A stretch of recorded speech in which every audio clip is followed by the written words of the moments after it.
আসসালামু আলাইকুম প্রিয় খামারি ভাইয়েরা, দেশ এবং প্রবাস থেকে যারা আমার ভিডিওটি দেখছেন সবাইকে আমার ভালোবাসা এবং শুভেচ্ছা।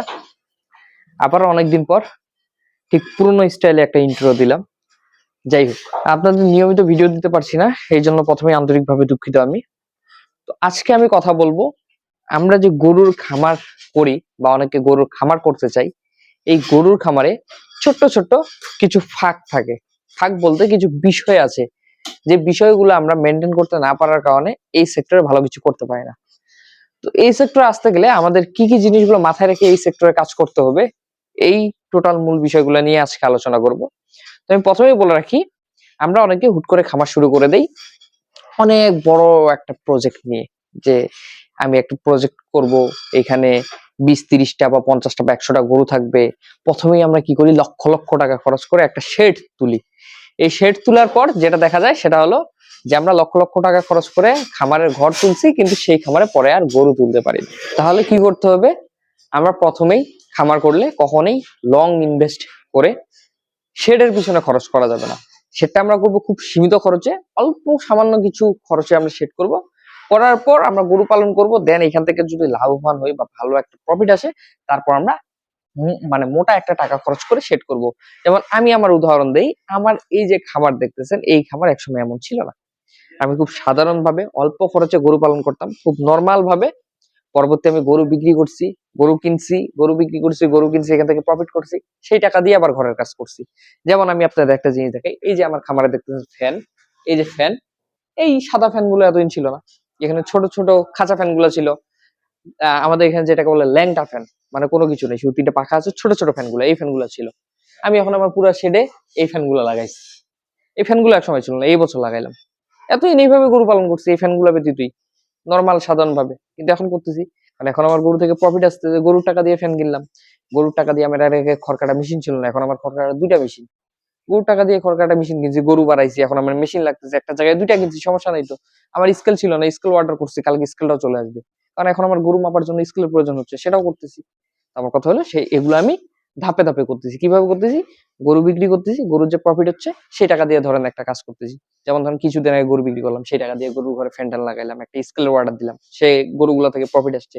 2টা গরু যে বিক্রি করলাম 3.5 লক্ষ টাকা দিয়ে। তো আমার মূল যে টাকাটা ওটা দিয়ে আবার গরু কিনে রেখে দিছি, প্রফিট যে টাকাটা এটা দিয়ে কিন্তু খামারের কাজে লাগাচ্ছি আমি। আর সামান্য আমার নিজের চলার জন্য যে টাকা পয়সার প্রয়োজন, সেগুলো মনে করেন যে রেখে বাকি টাকাগুলো কিন্তু আমি কাজে লাগিয়ে দিচ্ছি। যেহেতু মনে করেন যে আমার এই যে খামারটা, যদিও আমার এই খামার থেকে আমার কোনো খরচ আমার ফ্যামিলিতে দিতে হয় না, কারণ আমার ফ্যামিলিতে ইনকাম করার সোর্সিং আরো আউটসোর্সিং অনেক আছে। যেমন আমার মা একজন সরকারি চাকরিজীবী, উনার মোটামুটি চাকরি দিয়ে আমার সংসারটা এমনি চলে যায়, আমার সংসারে কোনো হাত দিতে হয় না।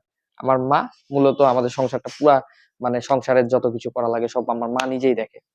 তো আমার কিন্তু এখানে আমি একটা সাপোর্ট পাই, আমার খামারের যে ইনকামটা এটা আমি পুরাটা দিয়ে খামারে আমি ইনভেস্ট করতে পারতেছি। এছাড়াও আমাদের অন্যান্য যে মোটামুটি ব্যবসা বলেন বা আপনার কৃষি কাজ বলেন, এগুলোর যে ইনকাম গুলো, এগুলো কিন্তু মোটামুটি পারলে আরো আমি খামারে এনে এনে ঢুকাই। মানে আমার খামারে যা ইনকাম হয় তা তো হয় হয়, বাইরের টাকা খামারে এসে ঢুকে, খামার থেকে কিন্তু যাচ্ছে না। তো খামারটা কিন্তু ডে বাই ডে এই জন্য একটু একটু করে বড় হচ্ছে। তো আপনারা যখন খামার করবেন, মোটামুটি ধরেন যে 5টা গরু ঢুকাইলেন, এখান থেকে যদি আপনি লাভ করেন 50,000 টাকা 5টা গরুতে, সে 50,000 টাকা দিয়ে পরের বার মনে করেন যে একটা ভালো কিছু কাজ করেন। ভালো কাজ বলতে আপনি ধরেন যে একটা খামার বানাইছেন, প্রথমে আপনার সাধারণ টিন ফালায় রেখে দিয়েছেন, পরে আপনি সেই টাকা দিয়ে মনে করেন যে সেখানে একটু ভালো টিন লাগাতে পারেন, অথবা সেখানে সেলিং এর ব্যবস্থা করতে পারেন। যে কোনো কাজ কিন্তু আপনি করতে পারেন, কিন্তু আপনি প্রথমেই যদি এত কিছু ইনভেস্ট করে রেখে দেন, তাহলে তো পরে সমস্যা।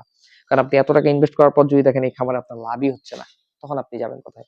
যাওয়ার কোনো জায়গা থাকবে না। দ্বিতীয়ত আমরা যে ভুলটা করি সেটা হলো যে আমাদের লোক জনবলের কথা আমরা চিন্তা না করে খামার করে বসে থাকি। যেমন ধরেন যে আপনি একটা মানুষ গরু পালন করতে পারবেন 5টা বা 7টা বা 10টা। আপনি গরু কেনার চিন্তা ভাবনা করেন 20টা। আমাকে অনেকে বলেন যে বাছুর গরু দিয়ে শুরু করব। একটা বাছুরের দাম তো 20,000 30,000 টাকা। 20টা বাছুর দিয়ে শুরু করব। তো আমি তাদের বলি যে ভাই 20টা বাছুর দিয়ে শুরু না করে আপনি 20টা বাছুরের দাম যদি হয় 5 লক্ষ টাকা, আপনি সে 5 লক্ষ টাকা দিয়ে 5টা গরু কিনেন। 5টা গরু কিনে বড় গরু 5টা পালন করেন। এতে আপনার কষ্ট কম হবে। কারণ 20টা গরু সামলাইতে তো কষ্টের একটা ব্যাপার আছে। তো অনেকে এটা বুঝে না, বুঝে কিন্তু গরু বেশি কিনে, কিনে পরে আর গরু সামলাইতে পারে না।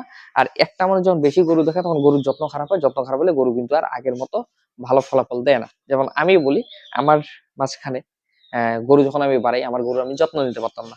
গরু আর আগের মতো ফ্যাটেনিং হইতো না। এখন আবার জনবল বাড়ার পর এখন কিন্তু আবার এটা হচ্ছে, মানে এখন আর সমস্যাটা হচ্ছে না, সমস্যাটা কাটায় উঠছি। তো যখনই আপনি লোক হয়ে যাবেন কম, কিন্তু আপনার গরু হয়ে যাবে বেশি, তখন কিন্তু আপনি এটা সামলাইতে পারবেন না। কিন্তু আমরা এই জিনিসটা না বুঝে আমরা করি কি, অনেকে ঘর ভর্তি করার চেষ্টা করি, মানে টাকা কম খরচ করে বেশি গরু কেনার চেষ্টা করি, এটাও কিন্তু করা যাবে না। তো আরো বিভিন্ন নানান কারণ আছে, যে কারণগুলো নিয়ে আমি আস্তে আস্তে আলাপ আলোচনা করব। বেশি কথা বলতে গেলে আসলে ভিডিও বড় হয়ে যায়, ভিডিও বড় হয়ে গেলে আপনাদের দেখতে ভালো লাগে না। আপাতত শুধু এইটা মাথায় রাখবেন যে আপনারা খামার করলে বেশি টাকা ইনভেস্ট করবেন না, অল্প টাকা দিয়ে খামার করবেন, সেটার পিছনে গরুর পিছনে বেশি ইনভেস্ট করবেন। আর গরুর পিছনে যেটা ইনভেস্ট করবেন সেটা হলো আপনার ঘর ভর্তি না করে কোয়ালিটি সম্পূর্ণ জিনিস কেনার চেষ্টা করবেন। ধরেন যে বড় গরু, খাঁচা বড় আছে, কিন্তু আপনার মাংস নেই, মাংস লাগাবেন এই ধরনের গরু কিনবেন। ওই ছোট ছোট গরু কিনে ঘর ভর্তি করার দরকার নেই। তো এই বিষয়গুলো আপাতত মাথায় রাখেন, রাখলে আশা করি ভালো হবে গরু কেনা পর্যন্ত। এবং কেনার পর আরো কি কি বিষয় নিয়ে আপনারা মাথায় রাখবেন, এই জিনিসগুলা পরবর্তী ভিডিওতে আলাপ আলোচনা করবো। আজকে ভিডিওটা ছোট্ট করে এখানে শেষ করে দিলাম। ভিডিওটা ভালো লাগলে অবশ্যই চ্যানেল সাবস্ক্রাইব করবেন, পাশাপাশি ভিডিওতে একটা লাইক দিয়ে রাখবেন। সবাই ভালো থাকবেন, সুস্থ থাকবেন। আসসালামু আলাইকুম।